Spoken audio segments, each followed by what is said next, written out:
Hello everyone, मैं ओम प्रकाश प्रजापति। आज true media के पॉडकास्ट में आपको एक ऐसी शख्सियत से रूबरू करा रहे हैं। आप होम्योपैथी के स्पेशलिस्ट हैं, चिंतक हैं, समाज सेवी हैं। आप हैं डॉक्टर सुधीर कुमार। डॉक्टर सुधीर कुमार जी, आपका ट्रू मीडिया के पॉडकास्ट में हार्दिक अभिनंदन है, स्वागत है। धन्यवाद। हम आगे बढ़ते हैं। डॉक्टर साहब, हम जानना चाहते हैं कि मन के रोग और शरीर के रोग में क्या अंतर होता है। मन का रोग क्या है कि जो मेंटल सिम्टम्स होता है वो मन का रोग है, और जो फिजिकल सिम्टम्स होते हैं वो शरीर का रोग हो गया। और भी इसके बारे में थोड़ा विस्तार से हमें बताएं। मन क्या है इसके बारे में थोड़ा समझना होगा। मन एक काल्पनिक शक्ति है और उसमें त्रिगुण है, सतोगुण, रजोगुण और तमोगुण। होम्योपैथ में मन के रोग का बहुत सुंदर चिकित्सा है, और वो चिकित्सा इसलिए है क्योंकि जो हमारी मेडिसिन्स है ये भी सूक्ष्म है। तो सूक्ष्म होने से वह मन के ऊपर बढ़िया काम करता है।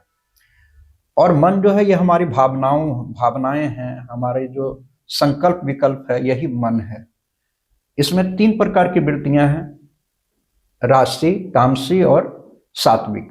सात्विक मन है कि जिसके द्वारा हम किसी और का परोपकार करें और उसमें हम अपने सुख और आनंद का परवाह ना करते हुए हम दूसरे को सुख दें, यह सात्विक क्रिया हुई।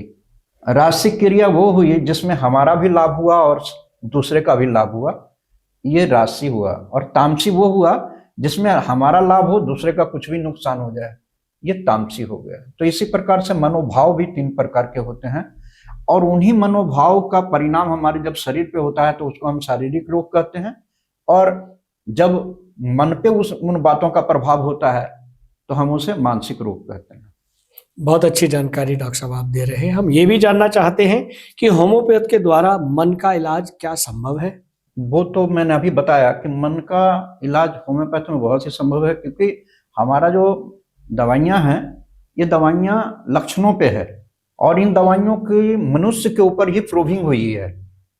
तो जो जो लक्षण उनके मन पे आया, उन सभी लक्षणों को उन लोगों ने लिखा है, और उन सभी लक्षणों को एक जमा करके मटेरिया मेडिका बनी है।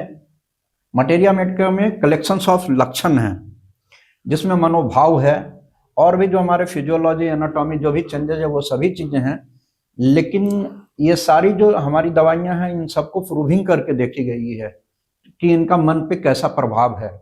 तो दवाइयां हमारी जो है वो पोटेंटाइज होने के कारण, होम्योपैथ जो रेमेडी है ये पोटेंटाइज है, तो पोटेंटाइज होने के कारण वो सूक्ष्म हो जाता है, जिससे मन पे इसकी बहुत सुंदर क्रिया है, और मन का रोग का निवारण बहुत अच्छा होता है।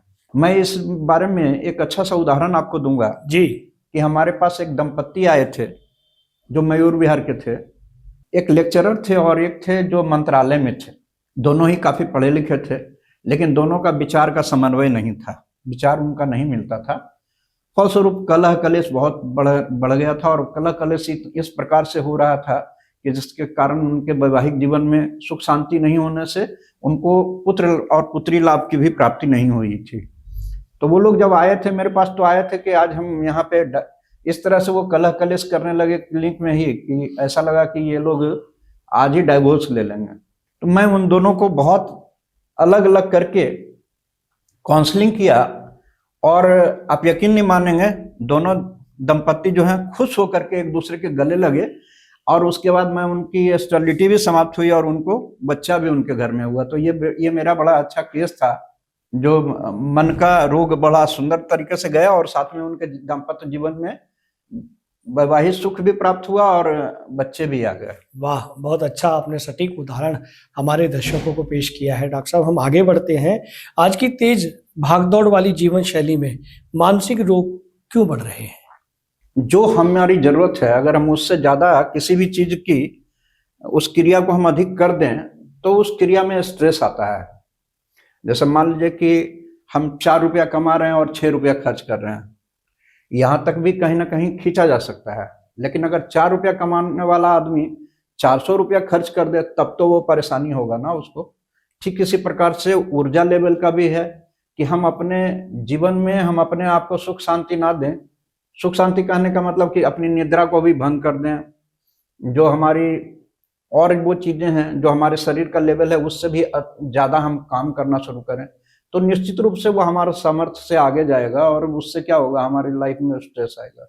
जो तेज रफ्तार से आप बोल रहे थे कि तेज रफ्तार से, तो आजकल का जीवन ऐसा हो गया है कि सबसे ज्यादा हम धन को ही सबसे ज्यादा हम महत्व दे रहे हैं, और धन कमाने के लिए हम किसी भी सीमा की उल्लंघन कर रहे हैं। नतीजा ये हो रहा है कि हम उस प्रवाह में आ जाते हैं जहां मशीनीकरण हो गया है। हम अपने आप को मशीन तो नहीं बना सकते हैं, हमें भी रिलैक्स चाहिए, मशीन को जिस प्रकार से रिलैक्स चाहिए हमें भी रिलैक्स चाहिए। बिल्कुल। तो इसलिए हम अपने आप को अगर हम रेस्ट दें और हम अपने आप को उस गति को ही रखें जो अति ना हो, सम्यक दृष्टिकोण हो, तो उससे हमें मन शांत होगा और हम तरक्की करेंगे। वाह डॉक्टर साहब, हम आगे बढ़ते हैं कि क्या मन के रोग को दवाओं से पूरी तरह ठीक किया जा सकता है या जीवन शैली में बदलाव भी जरूरी है? दवाएं जो है वो मैनेज करती है, लेकिन अगर स्थितियां परिस्थितियां फिर से बिगड़ती है तो उसके हार्मोन्स में परिवर्तन आएंगे, और जब परिवर्तन आएंगे हार्मोन्स में, उसके भाव में, तो उससे डिजीज फिर से होगा। तो हमारे रहन सहन और खान पान में भी बदलाव आना ही चाहिए। जितने हम प्रकृति के साथ मिलकर रहेंगे उतना अच्छा होगा। बहुत अच्छे डॉक्टर साहब। क्या मानसिक रोगों की काउंसलिंग की भूमिका भी महत्वपूर्ण होती है? ये आपने बहुत अच्छा सवाल किया। मानसिक रोगों में काउंसलिंग की भूमिका बहुत ही महत्वपूर्ण है। आप अगर देखें तो हमारे यहाँ श्रीमद् भगवद गीता जो बनी है, अर्जुन उस समय जब युद्ध का क्षेत्र है और उस समय जब वो गांडीव रख देते हैं, तो भगवान श्री कृष्ण ने उनको काउंसलिंग ही किया है श्रीमद् भगवद गीता में, और उस काउंसलिंग के द्वारा वो फिर से अपनी गांडीव उठाते हैं और फिर से उनका युद्ध होता है। इसका मतलब ये हुआ कि जो गांडीव है वो वास्तव में व्यवहार है और जो बाण है वो वाणी है। वाह। तो हमारा जो वाणी व्यवहार है और जो हमारा वाणी है, ये दोनों तब ठीक होता है जब हमारी बुद्धि ठीक काम करती है। अर्जुन जो थे वो योद्धा थे, है ना, और वो योद्धा थे तो कैसे योद्धा थे? क्षत्रिय थे। क्षत्रिय का मतलब होता है कि जिसकी बुद्धि निर्मल हो वही उस परमात्मा की प्राप्ति करता है ना। तो अर्जुन जो है वहां पे मन है और कृष्ण जो है वो आत्मा है। तो उस आत्मा को प्राप्त करने के लिए हमारी बुद्धि को निर्मल होने की ही आवश्यकता है। युद्ध के मैदान में अर्जुन ने जब यह देखा कि हमारे जो सारे स्नेही हैं इनकी मृत्यु हो जाएगी और युद्ध में, तो हमें लाभ क्या होगा? तो भगवान ने यही कहा कि भाई ऐसा है, ये चीजें पहले भी नहीं थी, आगे भी नहीं रहेगी, और तुम्हारी अपनी वास्तविक सत्ता जो वो पहले भी थी, अभी भी है और आगे भी रहेगी। तो जो सत्ता नित्य है तुम उसका इंपॉर्टेंस दो, और जो सत्ता नित्य नहीं है उन सबको इग्नोर करो और अपने कर्तव्य कर्म को करो। यही वास्तव में युद्ध है कि हम अपने बुद्धि के द्वारा सही सही निर्णय लें और अपने कर्म को करें, अपने पांचों ज्ञान इंद्रियों और पांचों कर्म इंद्रियों को अपने संयम में रख के वश में रखें। जी। वाह वाह वाह। डॉक्टर हम ये भी जानना चाहेंगे कि मन क्या है, इसका कोई उदाहरण देकर हमें हमारे दर्शकों को साझा करें। मन विचार है। गाढ़ी नींद के समय में जब आप सोते हैं तब कोई मन नहीं होता है, तब कितनी शांति मिलती है। और जैसे ही आप जागते हैं तो जागने के उपरांत सबसे प्रथम क्या होता है? अपने मैं का बोध होता है, जो ये शरीर है वास्तव में यही अहंकार है। और फिर उसके बाद हमारी चित्त में जिस प्रकार की वृत्तियां होती है वो वृत्ति उत्पन्न होती है और बुद्धि उस तरह से काम करने लगती है, और मन जो है नानात्व वो पैदा कर देता है। ये मन जो है यही माया है। और भगवान शिव ने इसको माँ पार्वती से कहा है, उमा कहो मैं अनुभव अपना, सत हरि भजन जगत सब सपना, है ना।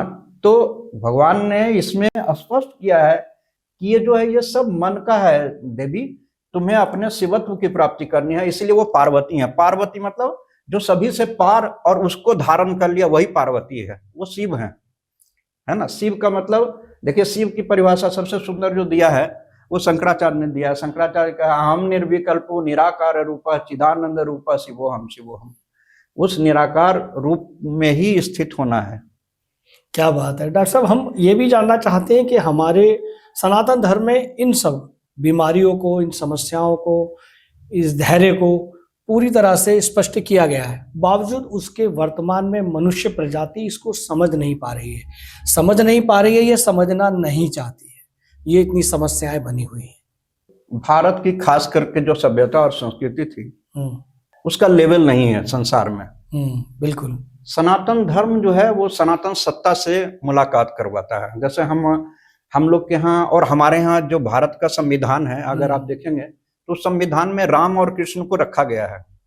राम को जरा ध्यान से देखिए, राम का जो पोशाक है वो कैसा है? राम का पोशाक एक सन्यासी का है। सन्यासी का मतलब होता है कि जो सम में न्यास करे। और सम में न्यास कब करता है व्यक्ति? जब अपने देह भाव से रहित होकर उस आत्मा में स्थित होता है, तब वो सन्यासी हो जाता है ना।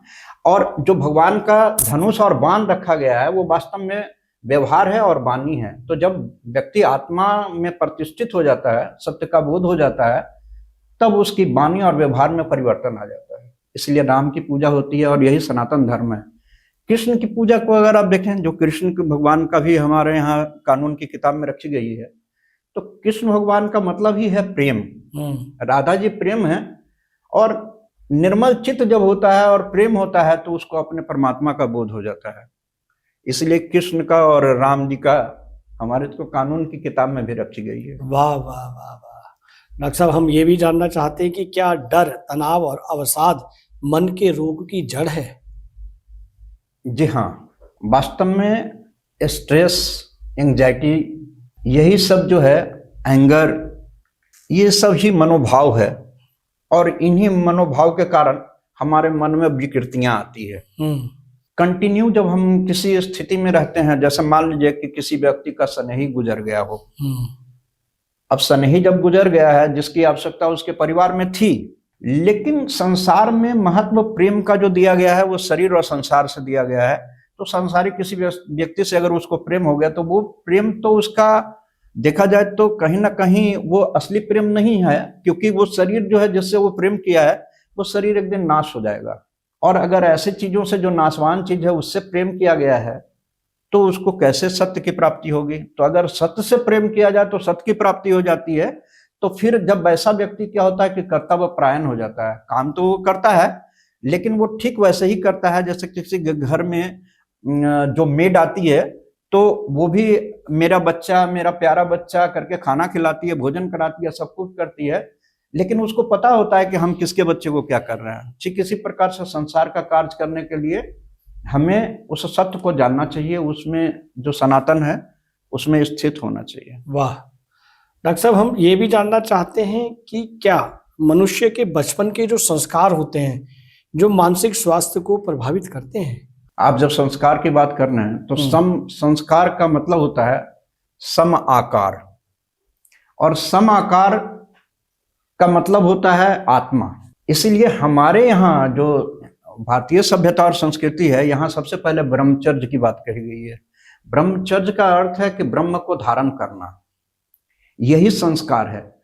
और दूसरा संस्कार ये है कि हम अपने जीवन में हर चीज को, हमारा उठना बैठना, खाना पीना, सोना, है ना, दूसरे को सम्मान देना, ये सारी चीजें हमें सिखाई गई है। तो अगर हमें सत्य की प्राप्ति हो जाती है तो हमारी जो कर्म इंद्रियां और ज्ञान इंद्रियां ये भी ठीक ठीक काम करता है।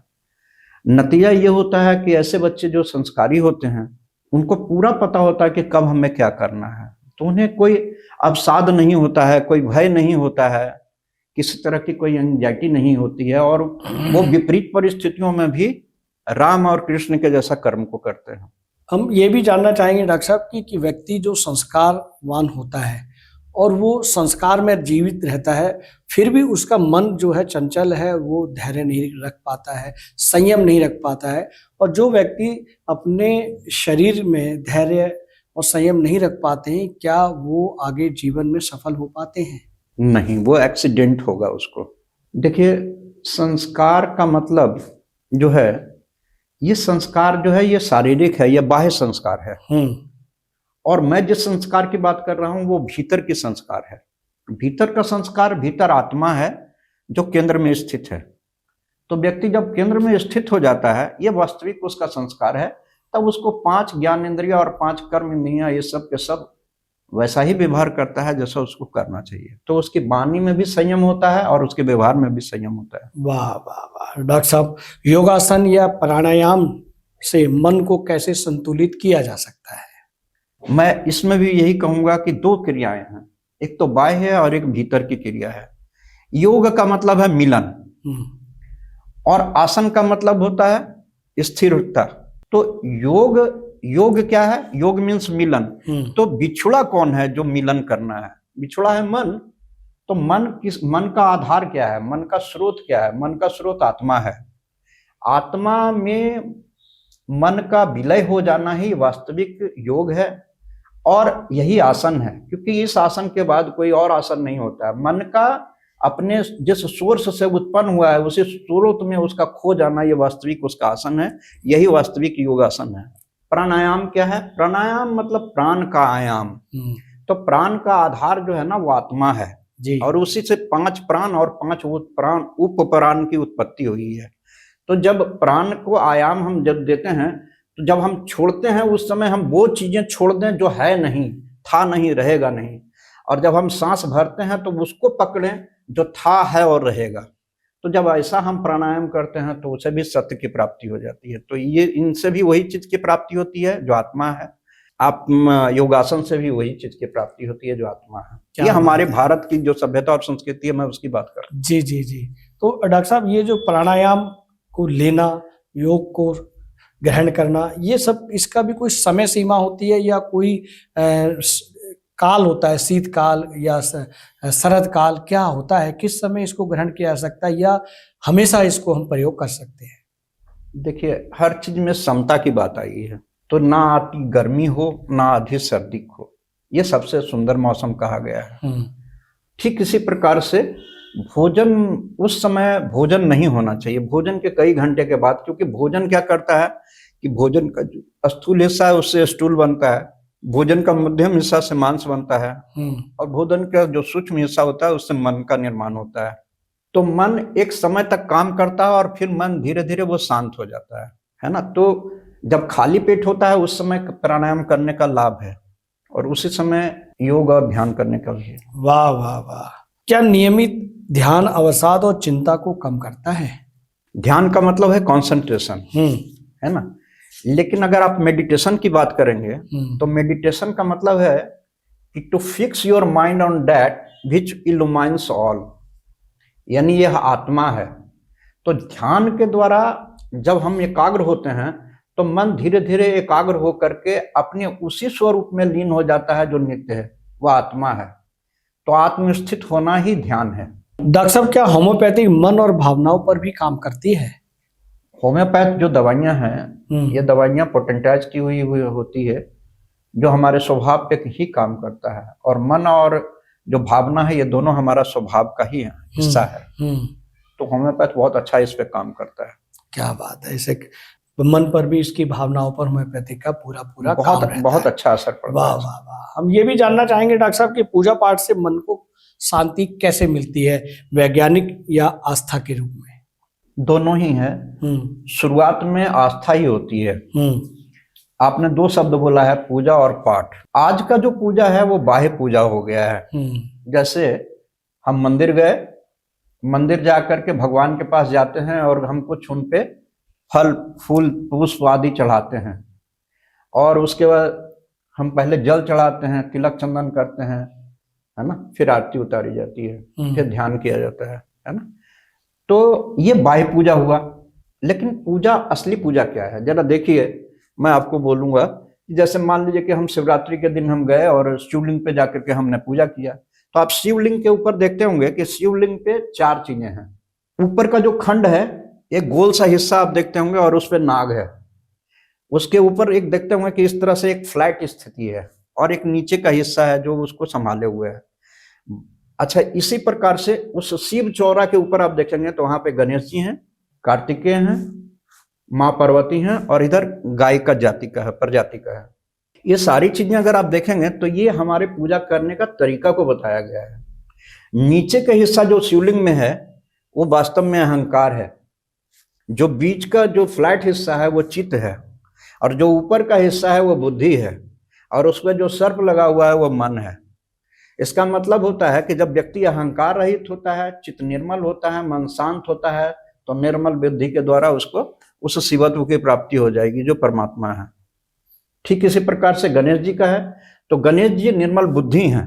प्रथम पूजा गणेश जी की जाती है, और बुद्धि निर्मल होने से मन निर्मल होता है, और मन निर्मल होने से फिर चित्त निर्मल होता है, तो व्यक्ति अहंकार रहित हो जाता है और उसको परमात्मा का बोध हो जाता है। ये वास्तविक पूजा है। लेकिन पूजा, आजकल पूजा जो है वो बाह्य रूप से ही किया जाता है और फिर चले आ जाते हैं। तो जब हम किसी भी चीज को दान करते हैं तो अहंकार रहित होकर के वो क्रिया होती है। और फिर जब हम आरती करते हैं या दीप जलाते हैं तो आप देखिए, आरती मतलब बुलाया किसको? भगवान को, और उसमें रत हो गए, उसी को हम आरती करते हैं। तो बुलाया हमने वो परमात्मा को जो शुद्ध आत्मा है ना। तो उसके लिए हमें क्या करना होगा? तो हमें अपने मन को भी पवित्र करना होगा, अपने बुद्धि को पवित्र करना होगा, अपने चित्त को भी पवित्र करना होगा, और देह भाव से रहित होकर के फिर हम ध्यान करें और उस परमात्मा में खो जाएं। वाह, यही पूजा है। बहुत अच्छे। और पाठ क्या है? पाठ में शब्द का इस्तेमाल होता है। वास्तव में शब्द ही ब्रह्म है। तो धीरे धीरे उससे हमारी मन की पवित्रता होती है, और जैसे जैसे मन एकाग्र होता है तब मन कर्म वचन से सब परमात्मा की प्राप्ति हो जाती है उसको। वाह वाह वाह। डॉक्टर साहब, हम ये भी जानना चाहेंगे कि जो ईश्वर है, जो प्रकृति है, फल फूल पुष्प शहद, ये सब उसने दिया है। क्या पूजा में ये देकर हमारी पूजा संपूर्ण होती है, या क्या भाव की पूजा भी होती है? इन सब से आंशिक लाभ मिलेगा। जब आप बाह्य चीजों को डिटैच करते हैं, मान लीजिए कि हमारे शरीर में कुछ हुआ है, तो ये शरीर के भीतर की चीज हो गई ना। हमारा मन, हम किसको शांत करने के लिए जाते हैं? मन को शांत करने के लिए जाते हैं, और मन को शांत करने के लिए हम बाह्य रूप से दान कर रहे हैं। इस दान से उल्टा एक चीज और होगा कि हम और ज्यादा अहंकारी हो जाएंगे। तब हमें यह भी लगने लगेगा कि हम दूसरे से काफी अच्छे लोग हैं, जो पूजा भी करने लगा है या जो दान भी करने लगा है। दान ही करना है तो मनुष्य को चाहिए कि अपने स्वदान करे। स्वदान का मतलब होता है कि अपने शरीर को, जब हम किसी वस्तु को चढ़ाएं तो ये सोचे कि मैं ये शरीर नहीं हूं और तेरा तुझको अर्पण। जल चढ़ाएं तो अपनी चित्त को पवित्र करें कि जहां पे मन नाम की चीज नहीं है, हमारे पास कुछ भी नहीं है, परमात्मा मैं और आप में कोई भेद ही नहीं है ना। तब ऐसी बुद्धि जब निर्मल होती है तो उस परम तत्व परमात्मा को जानती है। बहुत अच्छे डॉक्टर साहब, आपने एकदम से विस्तृत रूप से बताया कि वर्तमान की पूजा और पूजा पाठ के तरीके के बारे में। हम आगे बढ़ते हैं। क्या कौन से मंत्र से मानसिक शांति के लिए अधिक प्रभावी माने जाते हैं? मंत्रों में सबसे अच्छा मंत्र बताया गया ओम। ओम एक ऐसा शब्द भी है जिसमें अ, उ और म, ये तीन चीजों को, तीन शब्द हैं। तो अ से जो है ना, यहाँ हृदय है, और उ जो है ये मन अभी यहाँ आ गया है, और म जो है ये नाभि है। तो इन तीनों पे अच्छी क्रिया होती है। वास्तव में शब्द ही ब्रह्म है। और नानक साहब ने ओम शब्द के बारे में बताया है कि एक ओमकार सतनाम कर्ता पूरक। तब उसको ये पता चल जाता है, जब वो डूबता है तब उसको पता चल जाता है कि वास्तविक कर्ता जो है वो परमात्मा ही है। तो जो मंत्र है, उस मंत्रों में सबसे अच्छा मंत्र है गायत्री मंत्र, है ना। वो 24 अक्षर का है, और 24 अक्षर जो है ये हमारे 24 जगह को ठीक करता है। ये 24 जगह कौन कौन सा हुए? 24 जगह जो हुए, 5 कर्म इंद्रियां, 5 ज्ञान इंद्रियां, और 5 कर्म इंद्रियों के और 5 ज्ञान इंद्रियों के कर्म, यानी देखना, सुनना, जानना, देखना, है ना, सुनना, बोलना, है, स्पर्श करना, सूंघना, ये सारी 5 क्रियाएं ये सब शुद्ध होती है। ठीक इसी प्रकार से चलना, उठना, हमारा जो क्रियाएं हैं एक्सक्रीटरी ऑर्गन के, वो सारे क्रियाएं। तो ये 5 कर्म इंद्रियां और 5 ज्ञान इंद्रियां और 5 उसके कर्म, 5 उसके कर्म, और 4 अंतःकरण, मन, बुद्धि, चित्त, अहंकार। इससे ये 24 चीज पवित्र होते हैं। इसलिए गायत्री मंत्र मंत्रों में सबसे सुंदर मंत्र है, जिसका सत्य का सभी क्षेत्र उसमें समाहित है। डॉक्टर साहब, क्या ईश्वर से जुड़ाव अकेलेपन की भावना को कम करता है? जब आप कहते हैं तो ईश्वर का मतलब ही होता है परमात्मा। जब परमात्मा का बोध होता है तो उसमें कोई और नहीं होता है। इसलिए संतों ने कहा है कि जब मैं था तब हरि नहीं, अब हरि है मैं नहीं, है ना। तो उसमें वो एकांत की ही अवस्था है, जिसमें एक में सब लय हो जाए, वही एकांत है। क्या बात है डॉक्टर साहब। क्या निस्वार्थ सेवा से मन हल्का होता है, मन ठीक होता है? निस्वार्थ सेवा का मतलब ही है कि जिसमें हमारा स्वार्थ नहीं है। स्वार्थ का मतलब है, स्व मीन्स होता है आत्मा, और अर्थ मीन्स होता है, अर्थी मीन्स क्या होता है, स्वार्थी का मतलब क्या हुआ, स्व प्लस अर्थी। तो स्व मीन्स होता है आत्मा, अर्थी मतलब होता है मरा हुआ शरीर।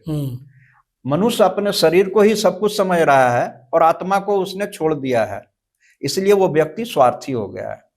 तो जब निस्वार्थ सेवा होता है, यानी जिसको आत्मा का बोध होता है और पर उपकार में अपने चीजों को लगा देता है, तो उससे मन शांत होता है। क्या बात है, क्या बात है। डॉक्टर साहब, स्वाध्याय क्या है और यह मन को कैसे दिशा देता है? स्वाध्याय का मतलब होता है, स्व मीन्स होता है आत्मा, अध्याय का मतलब होता है अध्ययन करना, यानी आत्मचिंतन करना ही स्वाध्याय है। और जब अपने आत्मा की चिंतन करते हुए मन उसमें लय कर जाता है, तब उसे सत्य की प्राप्ति हो जाती है। वाह, जिससे मन पूर्ण रूप से नियंत्रित हो जाता है। बहुत अच्छे डॉक्टर साहब। हम ये भी जानना चाहेंगे कि क्या समाज से जुड़ाव मानसिक स्वास्थ्य के लिए आवश्यक है? बहुत ही आवश्यक है जी, थोड़ा सा उदाहरण के साथ हमें बताएं। जब हम किसी काम को करते हैं दूसरे के, आज जब से सबसे जो जरूरी चीज था भारत में जी, वो व्रत त्योहार था। वो व्रत त्योहार जो था इसीलिए था कि समाज में समरसता हो। हम एक दूसरे से जाकर मिलते थे, एक दूसरे का खैरियत पूछते थे कि कैसे हो, क्या है, सब मिलन होता था। टाइम टू टाइम हमारे यहाँ व्रत त्योहार की संख्या बहुत ज्यादा है, तो हम हर थोड़े दिनों में जाके एक दूसरे से मिलते थे और उसके बारे में हम जानते थे कि वो कैसा है, क्या है, उसका हम देखरेख भी करते थे, जो जरूरत पड़ता था उसको हम देखते थे। इस प्रकार से क्या था कि हमारे समाज में एक प्रेम था, एकजुटता थी। किसी को कहीं जरूरत है तो आदमी निस्वार्थ होकर के उसकी मदद करता था जी, और सब लोग एक दूसरे के काम आते थे। तो उसको एक दूसरे के प्रति श्रद्धा भी थी, विश्वास भी था, प्रेम भी था। एक दूसरे के प्रति उसको ये भी लगता था कि अगर मेरा फलाना है जो अपना है। आज ऐसी बातें नहीं है, आज पैसा ही सब कुछ हो गया है और लोग समाज से कट रहे हैं। व्रत त्योहार में भी लोग एक दूसरे के यहाँ नहीं जा पाते हैं, सिर्फ पैसा ही पैसा हो गया है। व्यक्ति समाज से जुड़ नहीं रहा है, समाज से कट रहा है, अपनों से दूर हो रहा है, इस डिजिटल माध्यम से सिर्फ डिजिटल तक सीमित हो रहा है और पैसे कमाने की मशीन बन रहा है। इस दिशा से, इस कार्य से, इस स्वभाव से ये समाज किस दिशा में जा रहा है? डिस्ट्रक्शन, तामसी, हर चीज में आप देख रहे हैं तमस हो रहा है। आज जरा सा भी किसी में कहीं कोई संयम नहीं है, ना वाणी में संयम है और ना व्यवहार में संयम है, सब जगह कटुता आ गई है। और इस तरह से समाज जो है बिखर रहा है। हमारे यहाँ पाश्चात्य सभ्यता का बोलबाला हो रहा है, हमारी अपनी ही सभ्यता और संस्कृति समाप्त हो रही है। दुनिया का सबसे रिचेस्ट अगर कोई सभ्यता और संस्कृति है तो हमारा भारत है। मन पे यहाँ इतना काम हुआ है हमारे धर्म में कि उसकी कोई महत्ता नहीं गाई जा सकती। हम कुछ ना करें, अगर हम बाह्य रूप से भी अपने व्रत त्योहार को मना लें, तब भी हमारा मन और शरीर दोनों स्वस्थ रहेगा और समाज भी स्वस्थ रहेगा। क्योंकि समाज स्वस्थ होने का मतलब ही है कि एकजुटता, प्रेम, समरसता, जो समाज की वास्तविक खुराक है। वाह, बहुत अच्छे डॉक्टर साहब, बहुत अच्छे से आपने चिंतन मंथन करके हमारे दर्शकों को इस विषय के बारे में बताया। हम ये भी जानना चाहते हैं कि आपको स्वस्थ भारत, सशक्त भारत अभियान की आवश्यकता क्यों पड़ी? ये बहुत अच्छा सवाल किया आपने। आपको पता है कि मैं होम्योपैथ प्रैक्टिशनर हूँ। जी जी। और होम्योपैथ प्रैक्टिस करके मैं तन से अथवा मन से लोगों को सुखी दे सकता हूँ, लेकिन वो उन लोगों को हम सुखी दे सकते हैं जो लोग हमारे क्लिनिक में आए हैं। लेकिन आज जब मैं देखता हूं तो देखता हूं कि समाज ही पूरा रोगी हो गया है।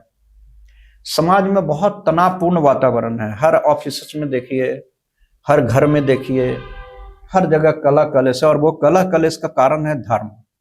बड़ा आश्चर्य है, जो धर्म हमें प्रेम सिखाता है, अहिंसा सिखाता है, उस धर्म के नाम पे लड़ाई झगड़ा कैसे हो रहा है? कहाँ ऐसी कौन सी बात है? तो मैंने स्वस्थ भारत और सशक्त भारत का मतलब ये है कि स्वस्थ का मतलब होता है, स्व मीन्स होता है आत्मा, अस्त मीन्स होता है स्थित होना, यानी आत्मा में स्थित होना। तो मैं ये जो प्रोग्राम किया हूँ इसमें हम दो चीजें करते हैं, एक तो काउंसलिंग करते हैं और दूसरा मैं ध्यान कराता हूँ। प्राणायाम के माध्यम से और विचार के माध्यम से मैं ध्यान कराता हूँ। इसका एक एक और चीज है कि अगर मैं क्लिनिक में रह करके तो उन लोगों को हम सुख और शांति अथवा स्वास्थ्य प्रदान करते जो हमारे क्लिनिक में आते हैं। लेकिन इसमें क्या है कि मैं बहुजन हिताय बहुजन सुखाय कर सकता हूँ। सभी जगह तनावपूर्ण वातावरण है और उस तनावपूर्ण वातावरण में भी कैसे लोग तनाव रहित होकर के जीवन जिए, मैं उसके लिए ही यह कार्यक्रम की शुरुआत किया हूँ। तो जब व्यक्ति स्वस्थ होगा तभी वो सशक्त भी होगा। बिल्कुल बिल्कुल, इसीलिए मैंने स्वस्थ भारत सशक्त भारत का अभियान। बहुत अच्छे डॉक्टर साहब। इस अभियान में मानसिक स्वास्थ्य को कितनी प्राथमिकता दी गई है? इस अभियान में जो हमारा विषय है यही है, तनावपूर्ण वातावरण में भी तनाव मुक्त जीवन कैसे जिया जाए। हम इसी बात पे फोकस कर रहे हैं। रोग जो है वो 3 हैं, आधि, व्याधि और उपाधि। उपाधि क्या है? उपाधि मैं है, देह भाव। तो देह भाव से व्यक्ति अगर रहित हो जाए तो उसका मन निर्मल होता है, चित्त निर्मल होता है, बुद्धि निर्मल होती है और वो अपने निज सत्ता का उसको बोध हो जाता है जो कि आत्मा है। तब आत्मस्थित हो जाता है। यही वास्तविक स्वस्थ है। तो मैं ये कहना चाह रहा हूं कि मैं होम्योपैथ चिकित्सा के द्वारा मैं मन और शरीर को तो ठीक करता हूं, लेकिन मैं आत्मा का कल्याण कैसे हो इसकी भी विधि ध्यान के द्वारा बताता हूं, जिससे कि मन पैदा ही ना हो और हम अपने 5 कर्म इंद्रियों और 5 ज्ञान इंद्रियों के द्वारा निर्मल बुद्धि से कैसे कर्म कर सकें।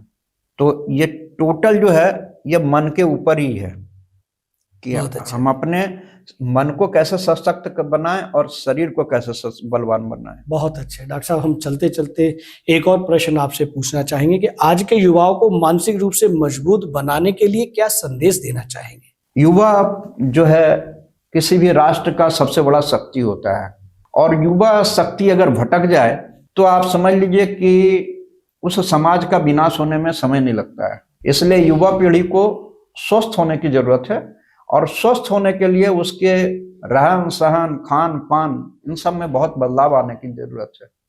हमारे यहाँ बहुत तेजी से विज्ञान हम पे हावी हो रहा है। जो एआई है, हम सब ये एआई की तरफ जा रहे हैं और जो फिजिकल हमारा जो होना चाहिए, जितनी क्रियाएं वो हम कर नहीं पा रहे हैं। तो अगर हम फिजिकल नहीं करेंगे और सब कुछ मेंटली करेंगे तो एक समय आएगा कि मानसिक अवसाद होगा, मानसिक तनाव होगा और मानसिक अवसाद होगा। नतीजा युवा पीढ़ी जो है नशा की ओर चला जाएगा, जिससे वो एक बहुत बड़ा भटकाव होगा। और जितना हमारा जैसे फोन है या आदि इस तरह की जो इंस्ट्रूमेंट है उसका मिसयूज भी बहुत हो रहा है आज। तो उसका मिसयूज होने से क्या हो रहा है कि जिस समय सोना चाहिए उस समय कोई सोता नहीं है, जिस समय उसको पढ़ना चाहिए कोई पढ़ता नहीं है। होना ये चाहिए कि समय से खाओ, समय से पियो, समय से सो और समय से ही उठो। हमारे यहाँ ब्रह्म मुहूर्त में उठने की प्रक्रिया थी। ब्रह्म मुहूर्त में अगर उठ करके पढ़ा जाए तो उसकी जो हमारी प्रज्ञा शक्ति है, वो मेधा शक्ति, वो उसका भी विकास होता है। उस समय उठ करके अगर प्रकृति के साथ जुड़ा जाए, जाके टहला जाए, क्योंकि जो हमारा हाइंड लिम्ब है यानी जो पैर है, ये सबसे बड़ा शरीर का सबसे बड़ा अंग है और हम इसकी क्रियाएं इसलिए नहीं कर पाते हैं क्योंकि आज हमारे पास बहुत सारे ऐसे संसाधन आ गए हैं जिनका हम मिसयूज कर रहे हैं।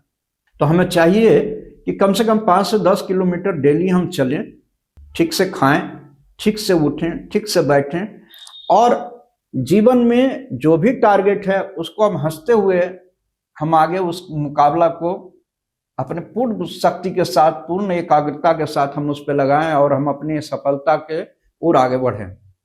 तो हमारा मूल मंत्र ये होना चाहिए कि हम अपने टाइम मैनेजमेंट और एनर्जी को मैनेजमेंट कैसे करें, इसके ऊपर हमें पूरा युवा पीढ़ी को फोकस करना चाहिए और हमें कर्म करते हुए कर्म योग करना चाहिए। कर्म योग का मतलब हुआ कि अपने 5 ज्ञान इंद्रियों और 5 ज्ञान इंद्रियों के द्वारा, 5 कर्म इंद्रियों एवं 5 ज्ञान इंद्रियों के द्वारा हम बाहर के कर्म करें और जो मन बुद्धि चित्त अहंकार है, हम अहंकार रहित हो जाएं और अपने मन बुद्धि चित्त को हम उस परमात्मा में लगा दें। तो इससे योग हो जाएगा। नतीजा आप पे करने का कोई वर्डन ही नहीं पड़ेगा, सब काम परमात्मा कर रहा है और परमात्मा को ही करने दें। इससे हमारा भारत जो है स्वस्थ भारत और सशक्त भारत बनेगा। धन्यवाद।